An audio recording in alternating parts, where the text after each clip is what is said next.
नमस्कार। कार्तिक मास के कृष्ण पक्ष की अष्टमी को अहोई अष्टमी का व्रत रखा जाता है। इस दिन माताएं अपनी संतान की सुख, समृद्धि और लंबी उम्र के लिए निर्जला व्रत करती हैं। यह व्रत करवा चौथ के 4 दिन बाद और दिवाली से 8 दिन पहले होता है और इस साल ये व्रत 5 नवंबर को मनाया जाएगा। अहोई अष्टमी की वास्तविक पूजा संध्या के समय यानी सूर्यास्त के बाद ही की जाती है। पूजा के लिए परिवार की सभी महिलाएं एक साथ आती है। अनुष्ठान के बाद महिलाएं अहोई माता व्रत कथा सुनती है। कुछ समुदायों में भक्त चांदी से बनी अहोई का उपयोग करते हैं। इस चांदी के रूप को स्याऊ के नाम से जाना जाता है और पूजा के दौरान दूध, रोली, अक्षत के साथ इसकी पूजा की जाती है और पूजा के बाद ये स्याऊ 2 चांदी की मोतियों के साथ एक धागे में बुना जाता है और सारी महिलाएं इसको धारण करती हैं अपने गले में। इसमें काफी विशेष भोजन प्रसाद तैयार किया जाता है जिसमें पूरी, हलवा और पोहा शामिल है और ये सभी में से 8 देवी को अर्पित किए जाते हैं और फिर किसी बुजुर्ग महिला या ब्राह्मण को भी दिए जाते हैं। अंत में आरती करके पूजा की समाप्ति की जाती है। चलिए जानते हैं क्या है अहोई अष्टमी की व्रत कथा। प्राचीन काल में एक साहूकार था जिसके 7 बेटे और 7 बहुएं थी। इस साहूकार की एक बेटी भी थी जो दीपावली में ससुराल से मायके आई थी। दीपावली पर घर को लीपने के लिए 7 बहुएं मिट्टी लाने जंगल में गई तो ननंद भी उनके साथ चली गई। साहूकार की बेटी जहाँ मिट्टी काट रही थी उस स्थान पर स्याहू अपने 7 बेटों के साथ रहती थी। मिट्टी काटते हुए गलती से साहूकार की बेटी की खुरपी की चोट से स्याहू के एक बच्चा मर गया। उस पर क्रोधित होकर स्याहू बोली, मैं तुम्हारी कोख बांध दूंगी। स्याहू के ये वचन सुनकर साहूकार की बेटी अपनी 7 भाभियों से एक-एक करके विनती करती कि उसके बदले वह अपनी कोख बनवा ले।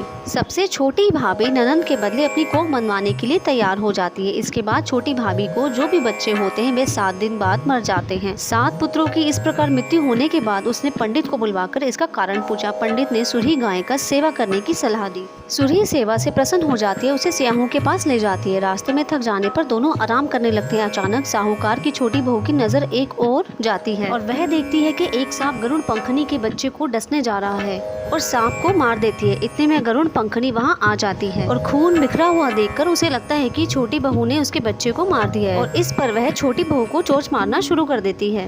छोटी बहू इस पर कहती है कि उसने तो उसके बच्चे की जान बचाई है। गरुड़ पंखनी इस पर खुश होती है और सुरही सहित उन्हें स्याहू के पास पहुँचा देती है और वहाँ स्याहू छोटी बहू की सेवा से प्रसन्न होकर उसे 7 पुत्र और 7 बहू होने का आशीर्वाद देती है। स्याहू के आशीर्वाद से छोटी बहू का घर पुत्र और पुत्र वधुओं से भर जाता है। अहोई का अर्थ एक यह भी होता है कि अनहोनी को होनी बनाना और किसी अप्रिय अनहोनी से बचाना। आशा करते हैं आपको हमारा ये वीडियो पसंद आया होगा। अगर आप हमारे चैनल ज्ञान ध्यान वरदान पे नए हैं तो कृपया इसे सब्सक्राइब करें और ज्यादा से ज्यादा शेयर करें। धन्यवाद।